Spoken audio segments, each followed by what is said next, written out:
बिस्मिल्लाहिर्रहमानिर्रहीम। अस्सलाम वालेकुम। आप देख रहे हैं diplomatic and current affairs with doctor Munawar Hussain, Facebook और यूट्यूब के साथ। आज दो अहम मौजू हैं जिनके ऊपर मैं बात करना चाहूँगा। पहले तो सूडान के अंदर खाना जंगी, और सवाल यहाँ पे ये पैदा होता है कि तीसरी दुनिया के अंदर ही खाना जंगी क्यों होती है, ये डेवलप नेशंस के अंदर क्यों नज़र नहीं आती। इसकी मैं वजूहात आपके सामने रखूँगा, उसके साथ थोड़ी सी तफसीलात भी रखूँगा कि इस वक्त करंट सिचुएशन सूडान में क्या है। दूसरा अहम मौजू जो है, डिफेंस मिनिस्टर्स की मीटिंग होने जा रही है इंडिया में, एससीओ के फोरम की।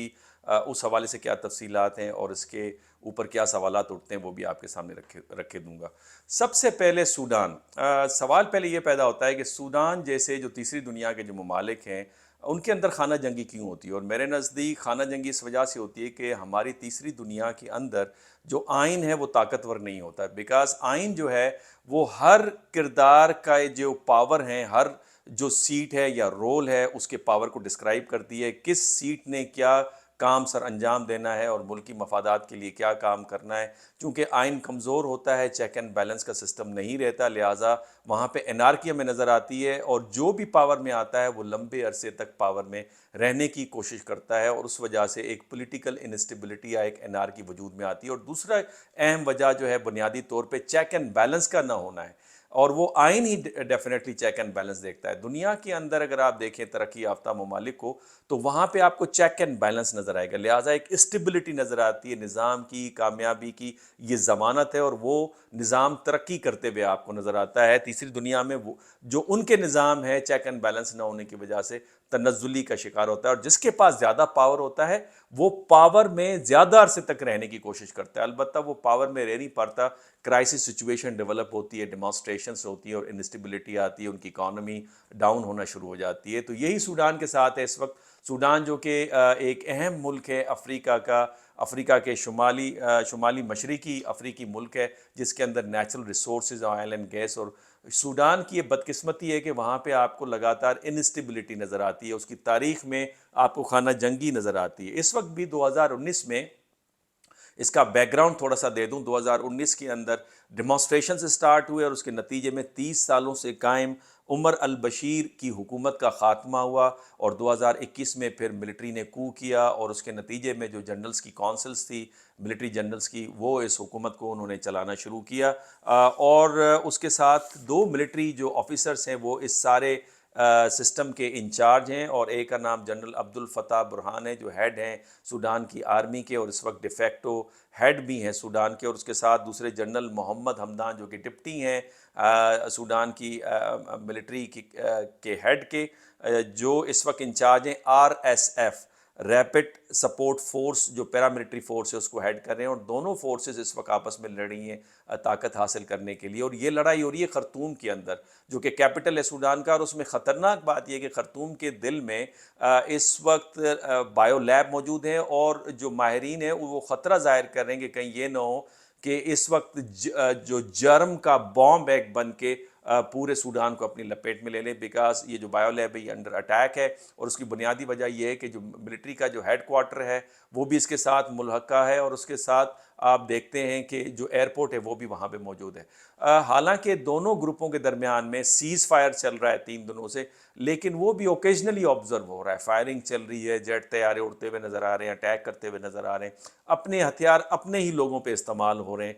ये नारकी का आलम है इस वक्त सूडान के अंदर, और बहुत सारे ममालिक उनकी एम्बेसीज अपने लोगों को निकाल रहे हैं। पाकिस्तानी एम्बेसी भी इस हवाले से काफ़ी आपको एक्टिव नज़र आ रही है। लेकिन बदकिस्मत यह है कि तीसरी दुनिया के अंदर इस तरह की चीज़ें मौजूद हैं। और बायो लैब के ऊपर हमला इंतहाई ख़तरनाक है, क्योंकि वहाँ पे बहुत सारे सैंपल्स पड़े हुए हैं जरासीम के, जिसमें मीज़ल भी है, जिसमें कालरा भी है। तो लिहाजा उसको कहा जा रहा है कि कहीं ये जो germ bomb, disease germ bomb की शक्ल ना अख्तियार कर ले। वर्ल्ड हेल्थ ऑर्गेनाइजेशन का इसके ऊपर बड़ा सीरियस कंसर्न है, उसके हेड ने इसके ऊपर काफ़ी सारी स्टेटमेंट भी दे दी हैं। दूसरा अहम मौजू जो है, एससीओ में डिफेंस मिनिस्टर का इजलास है, और यहाँ पे ये सवाल पैदा होता है कि ये इजलास इस वक्त भारत में क्यों रहा है, क्योंकि भारत चेयर कर रहा है एससीओ का। SCO Shanghai cooperation organisation, China का शहर शिंगाई के नाम पे ये ऑर्गेनाइजेशन है, और मल्टीलेटरल फोरम्स इस नई बनती हुई दुनिया के निज़ाम में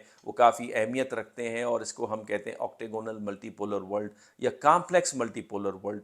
تو لہٰذا یہ جو شنگھائی کوآپریشن ہے یہ کافی اہم ہے. اس کی بنیادی وجہ یہ ہے کہ جغرافیکلی بھی دیکھیں تو ایس سی او کے ممبر کے پاس دنیا کا تقریباً آدھے دنیا کی جغرافی موجود ہے، اور پاپولیشن کو بھی دیکھیں تو وہ آدھی پاپولیشن ان کے پاس ہے، تقریباً 3 بلین لوگ ان ممالک کے اندر رہتے ہیں. پھر ان کی اکانومی کو دیکھیں تو ان کے اندر بھی پوٹینشیل بہت زیادہ آپ کو نظر آتا ہے. لہٰذا یہ ایس سی او کی جو سمٹ ہے، اور اس وقت ڈیفنس منسٹرز کی اس وقت میٹنگ ہونے جا رہی ہے، جس میں چائنا کے ڈیفنس منسٹر جو ہے وہ بھی اس کے اندر شرکت کر رہے ہیں، اور چائنا کے ڈیفنس منسٹر کے ساتھ پاکستانی ڈیفنس منسٹر کی بھی شرکت ہے. لیکن چائنیز جو ڈیفنس منسٹر ہیں جنرل لی شینگ فو، وہ بنفس نفیس خود اس میٹنگ کو اٹینڈ کرنے جا رہے ہیں، جبکہ پاکستان کے منسٹر خواجہ آصف صاحب ورچولی اس کو جوائن کریں گے. اب سوال یہ پیدا ہوتا ہے کہ چائنا اور بھارت کے درمیان میں ڈیفنس منسٹر لیول کے اوپر جو بات چیت تھی وہ 3 سالوں سے کٹ آف ہے گولان ویلی کے کرائسس کے بعد، جس میں بھارت کو مار بھی پڑی تھی.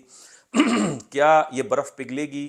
کیا اس کے اوپر بات چیت شروع ہوگی؟ کیا مسائل حل ہوں گے؟ اس طرح کے فورم اپرچونٹی پرووائڈ کرتے ہیں کہ مسائل کو حل کیا جائے تاکہ ترقی کی راہ پہ گامزن ہوا جا سکے. اسی طرح سے نیکسٹ ویک جو ہے وہ فارن منسٹرز لیول کی سمٹ بھی ہونے جا رہی ہے بھارت کے اندر. اس میں پاکستان کے فارن منسٹر بلاول بھٹو زرداری صاحب نے فیصلہ کیا، اور بہت اچھا فیصلہ کیا. میں اس کی تائید کرتا ہوں، سپورٹ کرتا ہوں.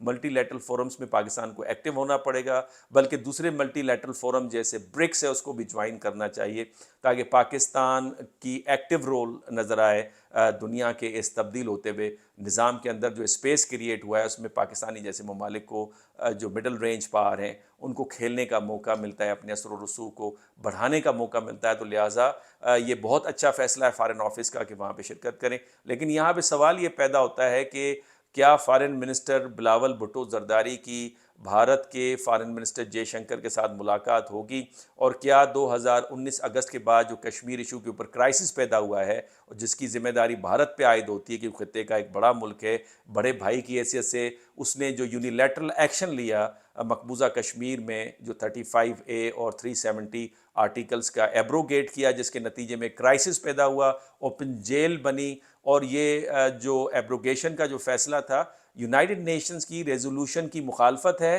اور اس کے ساتھ ساتھ سملہ معاہدے کی مخالفت ہے، اور یونیلیٹرل ایکشن ہے جس کا پیچھے نیت یہ تھی کہ ڈیموگرافک چینجز لائے جائیں کشمیر کے اندر، اور کشمیر کو کس طرح قابو کیا جائے، جس میں کشمیر کی ساری لیڈرشپ جو تھی اس پہ متفق تھی کہ بھارت نے غلط کیا، اور سراپا احتجاج آپ کو نظر آتے ہیں، جس کی وجہ سے ساری کشمیری لیڈرشپ کو پابند ثلاثہ کیا گیا ہے.